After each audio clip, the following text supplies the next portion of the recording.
Hello everybody, nice to see you all. My name is Elizabeth Forsythe and I'm one of the genetics doctors in London. And I know lots of you already from the clinics, but a very special welcome to all of those who are new to this conference.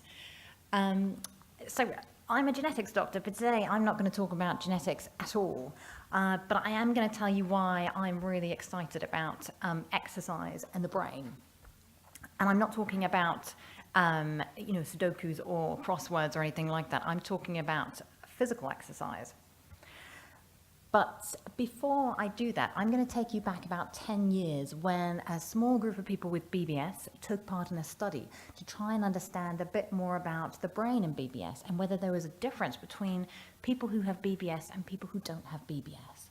And for that purpose, they used some of our most high definition imaging technique called MRI. And what we learned from that study was that people with BBS on average have a slightly smaller brain component called the hippocampus, and it's sometimes a little bit unusually shaped as well. And that was really interesting for us. And to give you a bit of background about the hippocampus here, these are the structures. I'm showing a picture here of the brain with the hippocampus in yellow. So this particular structure has to do with our long-term memory formation, but it also has to do with our mood and our emotions. And we were querying whether perhaps the fact that it's a bit smaller on average in people with BBS, and sometimes a bit unusually shaped, whether that could have an effect on those functions. But actually, this particular brain part it's super interesting because it's quite different from other parts of the brain in that this particular brain part keeps forming out, spurting out new brain cells throughout life. And in the scientific and the medical community, we've always thought that actually the brain is what it is. Once you're grown up, you've got the cells that you've got, and that's it. But the hippocampus is quite different from that in that it keeps generating more cells throughout life. And what we've realized over time is that this particular part of the brain is affected by our lifestyle and our environment. So we have some effect, we have some say in the rate of growth of these brain cells. And there's been quite a lot of research into this over the last, I'd say, 10, 15 years. And people have looked at the hippocampus in mice, and they've looked at the hippocampus in people, not particularly in people with BBS, but people with different conditions. And what they found is that something as simple as aerobic exercise, so that's when you get your pulse up really high, when you're going running or you're going cycling, going for a swim, that can increase the speed at which we generate these brain cells. So that was really interesting for us, right? Because that is precisely the brain part that we thought, well, actually, we know from this previous study that brain part is just a little bit smaller on average in people with BBS. And so one of the senior researchers in Phil's lab, called Sonia, who's been working on BBS for a very long time and has worked particularly with mice who have BBS, decided to have a look at this. And she found a couple of things. So first of all, she had a look to see, are the mice similar in the brain? Is there a similar difference compared to mice that don't have BBS? And she found that there was a similar difference. So the BBS mice have a slightly smaller hippocampus. And then she introduced one of these, these hamster wheels, one of these running wheels, and the mice all started running because they really love these hamster wheels. And then she looked at their brains afterwards, and what she found, which I think is really amazing actually, is that their brains had then grown. So these particular parts of the brain had then become much more dense and cells had grown. And I think that's really quite amazing because it's one thing to do this sort of in the general population, but I think it's another thing to potentially be able to overcome something that is genetically predetermined, not fully, but to a certain extent. But from my perspective as a clinician as well, I think the main thing that convinced me that this was something that was really important for us to take forward was speaking to you guys in the clinics. And I think this is a really good example of why the clinics are really important in terms of us learning from each other. So it's not just us talking at you, but it's also us learning from you.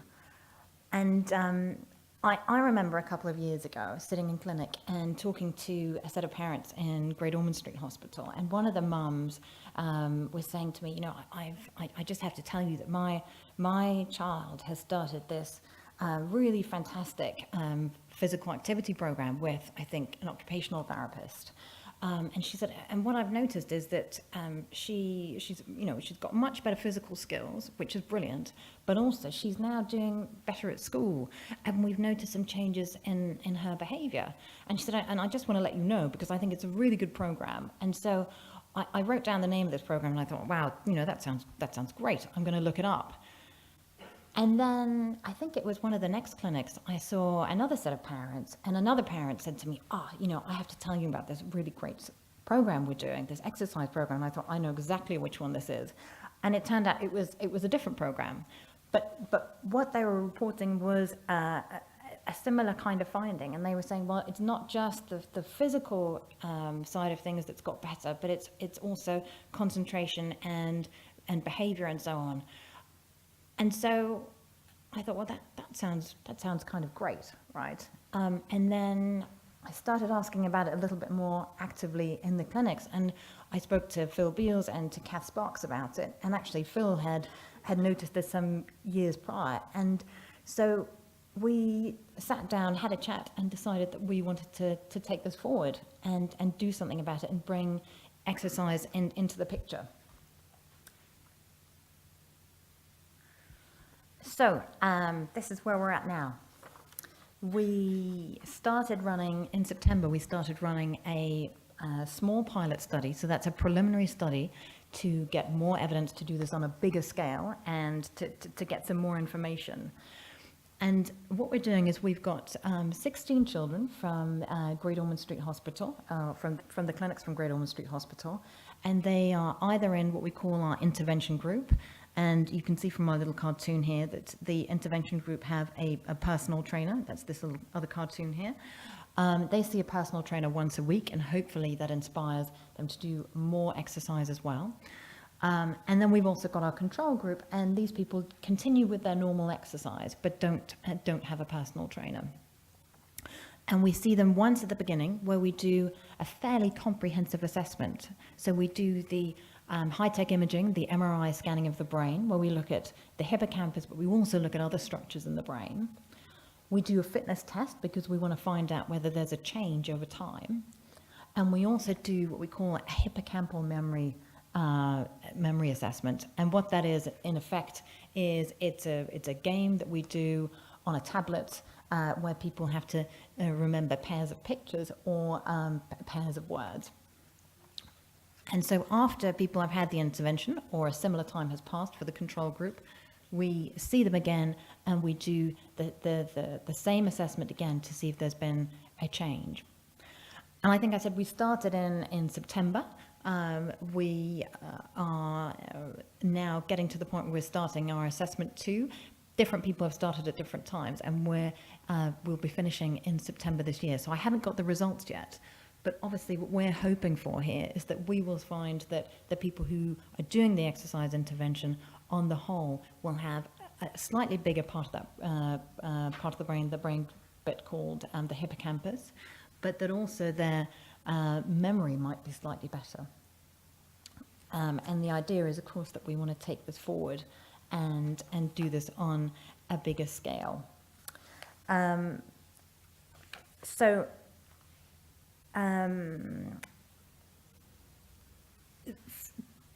In order for us to have the best chance of doing this on a bigger scale, we need to get funding. And for funding, we need to be able to bring some evidence forward. And we're hoping to get evidence from this study, but we also would really like to have a much better idea of what memory is like for a bigger group of people with BBS. And for that purpose, I'm asking for your help today. What we know already is that some people with BBS have really fantastic memories, and we also know that some people really struggle. But to get a sense of, what are the differences and how many people struggle and how many people have a really great memory, that would be really, really helpful for us going forward. So This afternoon, we are running a series of workshops, and I have two glamorous assistants with me today, Holly and Ming. Could you stand up, please? There they are. You can sit down again. Thank you very much. So they're helping us out this afternoon, and they're going to be running this memory test with me. We're looking basically for anybody who's interested in taking part. And I would like to say that there's no restriction in terms of visual function. The test we're running doesn't require any kind of visual function at all. It takes about half an hour to do it. I would say it's not a scary test. It's not something to be worried about. Kath Sparks, who's our BBS nurse, did the first test run on me. And keeping in mind that I have done a lot of exams in my time, I will let you know that Kath has told everyone that I was rubbish, which is true. But the good thing is it really got me motivated to start exercising. What I want to say is we're really keen for you guys to be involved, and we are looking for anybody who is interested in taking part. We would also love to see some siblings of people who have BBS, because it's very helpful for us to be able to do that comparison. Alternatively, we'd like to see some parents as well. That would be great. And the other thing to say is, I know that there are some people in here today who took part in the original MRI study, and if you would be interested in taking part in the memory study, that would be really helpful for us, because it means we can relate it back to the findings we made 10 years ago. So do come and see me about that. I also want to say that there might be some people out here who are worried that they might not be able to complete the test, or the person they're looking after might not be able to complete it. And I would ask that if you are interested at all, that you please come and see me and let me know, because you might well be right. It might not be possible, but actually we want to make sure that we're representing people with BBS properly. And so even if you think you might not be able to do it, or the person you're looking after might not be able to do it, we'd still just like to be able to make a note of it. That would be really great, and perhaps we can make different provisions in the future at some point. So we will be running these workshops this afternoon. I'll be sitting out in the lobby. Ming and Holly will be in different areas, because it requires a bit of a quiet area so people can concentrate. But please do come and see us if you're interested in taking part. That would be very much appreciated. I also wanted to mention that we are really lucky today because we have the personal trainer of one of the children who is taking part in this study. It's Steve Berman. If you wouldn't mind standing up, Steve, is that okay? Yeah. So thank you very much, Steve, for coming today. Steve has very kindly come along to talk to anybody who's interested, to hear about his experience of improving fitness in somebody with BBS, and to give some tips to anybody who's interested in getting more fit. So please do make use of this unique opportunity. He will be around, and he'll also be sitting in the lobby for this afternoon to give you some tips. So please do come along to that. And I wanted to leave you on a high note. Oh, actually, before I do that, this is just a picture of the exercise team as we started out. Some of the pictures are missing. But we started out being kind of a small group here, so it was just really me and Phil and Kath and Sonia, whose picture has disappeared, unfortunately, here. And we kind of had this idea, we did some brainstorming, but then we started talking to other people and other researchers and clinicians, and all of a sudden, there was a huge group of us. I'm sorry, Ming, I don't know where your picture's gone. But all of a sudden, there was a huge group of us, and I think this is testament to the fact that actually there's a lot of people think that this could be something kind of great. And unfortunately, I don't have any pictures of the personal trainer, so they are just, you can just see a row of 10 little clip art people here. Sorry, Steve. Yes, so I think now it's coming up, the highlight there. So this is an image of a gentleman who has been spotted running around the Regent's Park trying to increase his hippocampal volume. It is, of course, Professor Biedl. I think he's dressed up as Superman just to self-motivate.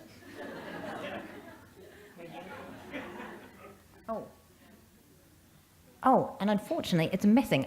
It's missing one very important point, one of the last points I wanted to make, which is, people, I am now on Twitter.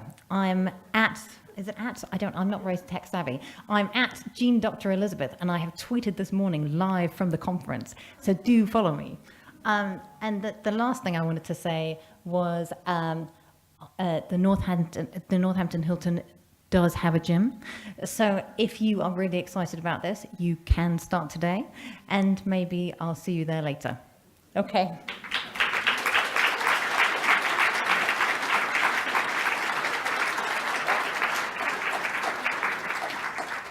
And actually, does anybody have any questions? Yes.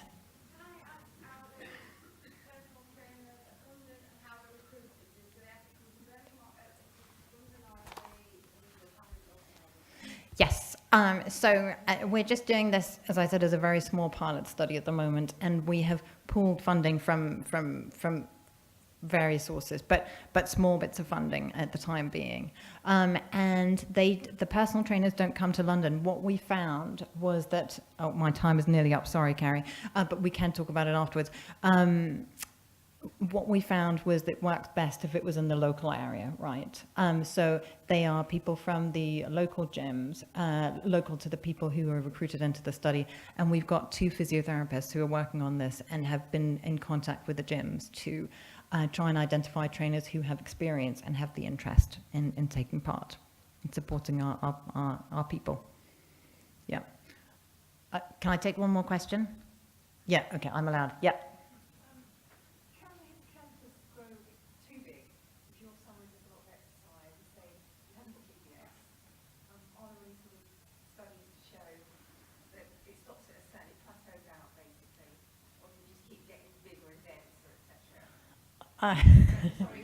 That's a great question.